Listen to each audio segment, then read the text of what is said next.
ধোকা তো আমরা কম বেশি সবাই খেয়ে এসছি, কিন্তু আজকে আমি যে রেসিপিটা শেয়ার করব, এটা ধোকা আমি দুরকম ভাবে রান্না করেছি। একটা স্টিম করে আর একটা বড়ার মতো রান্না করেছি। একদম সোজা রেসিপি, কিন্তু খুবই হেলদি। প্রথমে নিয়ে নিয়েছি ১ কাপ মুগ ডাল আর ১ কাপ ছোলার ডাল। এখানে মটর ডালও নেওয়া যায়, আমি আর সেটা ইউজ করিনি। একটা কড়াইকে গরম করে ওর মধ্যে মুগ ডাল আর ছোলার ডালটা দিয়ে ভেজে নেব যতক্ষণ না একটা লালচে রং চলে আসে। সেটাকে মিক্সার জারে ট্রান্সফার করে আমি নিয়ে নিয়েছি সবজি। এখানে বিনস, গাজর, মটরশুঁটি আর ফুলকপি আছে। দিয়ে দিয়েছি কুচনো আদা আর ২ থেকে ৩টে লঙ্কা। দিয়ে একটা পেস্ট বানিয়ে নিয়েছি। এবার পেস্টের মধ্যে দেব হলুদ, ধনে গুঁড়ো, জিরে গুঁড়ো, লঙ্কা গুঁড়ো আর নুন।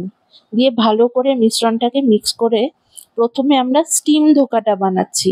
যেরমভাবে দেখিয়েছি, একটা স্টিলের প্লেটে ১ চামচ মতো তেল দিয়ে ভালো করে ওটা নাড়িয়ে লাগিয়ে তেলটা ওটার মধ্যে স্টিম করার জন্য ধোকার মিশ্রণটা দিয়ে একটা কড়াইয়ে মোটামুটি ১০ মিনিট মতো স্টিম করে নিলেই ধোকাটা একদম রেডি। এটা কোনো ভাজাভাজির দরকার পড়ে না। আরেকটা পদ্ধতি হচ্ছে গিয়ে ডালের বড়া আমরা যেরকম বানাই সেরকম ভাবে।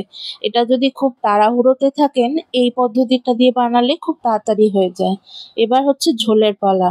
একটা মিক্সার জারে টমেটো, কাঁচা লঙ্কা, আদা একটা পেস্ট বানিয়ে নিয়েছি। কড়াইতে তেল দিয়ে ওর মধ্যে কালো জিরে ফোড়ন দিয়ে পেস্টটা দিয়ে তার মধ্যে বেসিক মশলাগুলো অ্যাড করে একটু নুন আর চিনি দিয়ে ভালো করে নাড়িয়ে চাড়িয়ে নিয়েছি যতক্ষণ না তেলটা সাইড থেকে বেরিয়ে এসছে।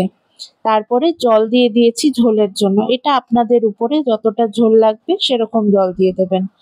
ঝোলটা ফুটে আসলে আমরা যে স্টিম করে ধোকাটা রেখেছিলাম ওটা দিয়ে ১ থেকে ২ মিনিট ফুটিয়ে তারপরে ভাজা ধোকাটাও দিয়ে দিয়েছি। ভালো করে নাড়িয়ে চাড়িয়ে ২ মিনিট ৩ মিনিট ফুটিয়ে গরম মশলা আর ঘি দিলেই রেসিপিটা একদম রেডি। ভালো করে একদম নাড়িয়ে চাড়িয়ে আমি সার্ভ করে দিয়েছি। গরম গরম ভাতে অসাধারণ লাগে।